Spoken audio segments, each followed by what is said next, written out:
சில பேர் பேசல இங்கிலீஷ் பேசல I have been to London many times அப்படின்னு சொல்லுவாங்க. I have been to London many times.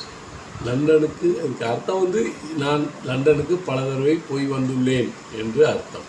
போய் வந்துள்ளேன் ரெண்டையும் இந்த கோ அண்ட் கம் ரெண்டையும் சேர்த்து பீன்னு சொல்லுவாங்க.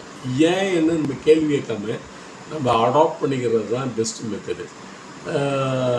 ஐ have been there many times, நான் அங்கே பல தடவை போயிருக்கிறேன் என்று சொல்லுவேன். ஐ ஹவ் கான் தேர் அப்படிங்கிறது வேறு.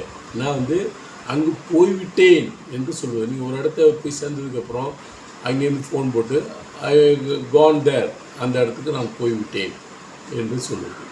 ரெண்டுக்கும் வித்தியாசம் இருக்குது, தெரிஞ்சுக்கங்க. ஐ ஹவ் பீன் டு அப்படிங்கிறது நீங்கள் ஸ்பெஷல் இங்கிலீஷ்னு நினச்சிக்கிட்டாவை விட ஓகே தான்.